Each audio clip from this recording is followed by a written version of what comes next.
125 বছরে পদার্পণ করল মাতৃ নবীনচন্দ্র বিদ্যায়তন। পূর্ব বর্ধমান জেলার মঙ্গলকোটের অন্তর্গত বিদ্যালয়গুলির মধ্যে অন্যতম মাতৃ নবীনচন্দ্র বিদ্যায়তন। মঙ্গলবার সাড়ম্বরে বিভিন্ন অনুষ্ঠানের মধ্যে দিয়ে এই বিদ্যালয়ের 125তম বর্ষ উদযাপন করল বিদ্যালয় কর্তৃপক্ষ। এক প্রাক্তন ছাত্র এই প্রসঙ্গে বলে, এখানে প্রাক্তন ছাত্র, আমি আগে পড়াশোনা করেছি এখানে এবং খুব ভালো লাগে এই যে অনুষ্ঠান সবসময় প্রত্যেক বছর হয়।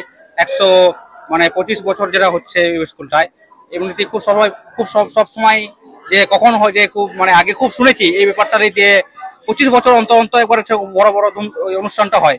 এবার আমার সৌভাগ্য যে আমি এই মাতৃ নবীনচন্দ্র বিদ্যায়তনের একটা প্রাক্তন স্টুডেন্ট এবং আমি এই স্কুলের সে একটা আমাকে ডাকা হয়েছে এবং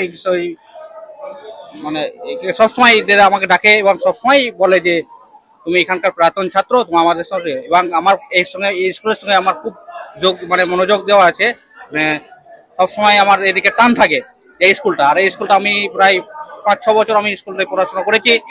এবার সবসময় এত সুন্দর লাগে পড়াশোনা, এখানকার মাস্টারগুলো, এখানে ম্যাডামগুলো, এবার এখানকার স্টুডেন্টগুলো, আমাদের ভাই বোনগুলো যে দিদিগুলো ছিল, ওদের সঙ্গে আমাদের খুব খুব ভালো সম্পর্ক আছে এবং খুব পরিবেশ ভালো, সুস্থ।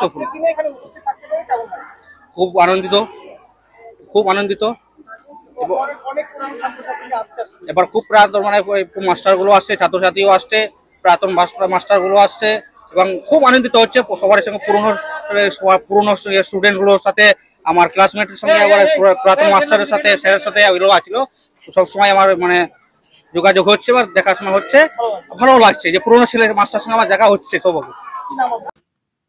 এলাকার গরিব দুস্থ পড়ুয়াদের পড়াশোনার সুযোগ করে দিতে 1900 সালের 1 এপ্রিল এই বিদ্যালয়ের সূচনা করেন কাশিমবাজারের দানবীর মহারাজা স্যার মনীন্দ্রচন্দ্র নন্দী। বিদ্যালয়ের প্রসারের জন্য মাতৃণে জমিও দান করেন কাশিমবাজারের মহারাজা। প্রথমে হাতে গোনা কয়েকজন ছাত্র নিয়ে পথ চলা শুরু হলেও বর্তমানে তা এক মহীরূহ। বর্তমানে কয়েক হাজার ছাত্রছাত্রী রয়েছে বিদ্যালয়ে। এই প্রতিষ্ঠানের সাথে নাম জড়িয়ে রয়েছে বাংলা সাহিত্যের 2 মহান ব্যক্তিত্বের।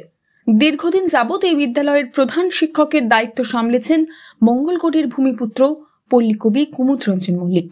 এছাড়াও অবিভক্ত বর্ধমান জেলার সাথে বিভিন্ন রকমভাবে জড়িয়ে রয়েছে বিদ্রোহী কবি কাজী নজরুল ইসলামের স্মৃতি। তিনিও এই বিদ্যালয়ের ছাত্র ছিলেন একসময়।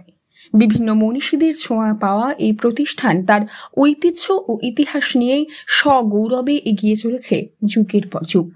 মঙ্গলকোটের বিধায়ক অপূর্ব চৌধুরী বলেন, এটা তো খুব গর্বের বিষয়। ধরুন এই স্কুল 125 বছর বলে না, 125 বছর আরো একটা স্কুল আমার হয়েছে সেটা নয়, কিন্তু সবচেয়ে বড় ব্যাপার হলো যে এখানকার হেডমাস্টার মশাই ছিলেন কুমুদরঞ্জন মল্লিক, যে কবিকে সারা পশ্চিমবাংলা তার চেয়ে বড় কথা আমাদের বিদ্রোহী কবি নজরুল ইসলাম এখান থেকে পড়াশোনা করেছে। তাই এই স্কুল 125 বছর, এটা তো একটা গর্বের ব্যাপার।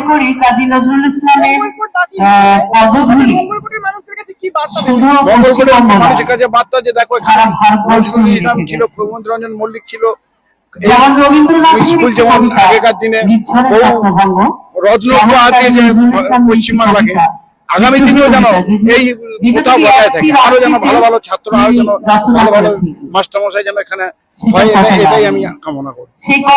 মঙ্গলবারের এই অনুষ্ঠানে উপস্থিত ছিলেন রাজ্যের মন্ত্রী স্বপন দেবনাথ, কাটোয়ার বিধায়ক রবীন্দ্রনাথ চ্যাটার্জি, পূর্ব বর্ধমান জেলার জেলা শাসক আয়েশা রানী, মঙ্গলকোটের বিধায়ক অপূর্ব চৌধুরী, মঙ্গলকোট থানার আইসি মধুসূদন ঘোষ সহ অন্যান্য বিশিষ্টজনেরা এবং বিদ্যালয়ের বর্তমান ও প্রাক্তন পড়ুয়া সহ শিক্ষক শিক্ষিকা এবং কর্মীবৃন্দ। Bureau report, news network 7।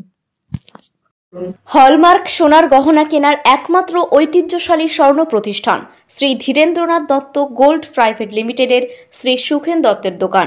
ঠিকানা কাছারি রোড, চৌরাস্তা, টেলিফোন ময়দান, কাটোয়া, পূর্ব বর্ধমান। কাটোয়া শহরের অন্যতম প্রাচীন ব্যবসায়ী প্রতিষ্ঠান new Shri Gouranga tea store. প্রসিদ্ধ চা ব্যবসায়ী, খুচরো ও পাইকারি চায়ের এই প্রতিষ্ঠান শহরে প্রায় 80 বছর ধরে সুনামের সঙ্গে ব্যবসা করে চলেছে। ঠিকানা কাটোয়া স্টেশন বাজার, চৌরাস্তা।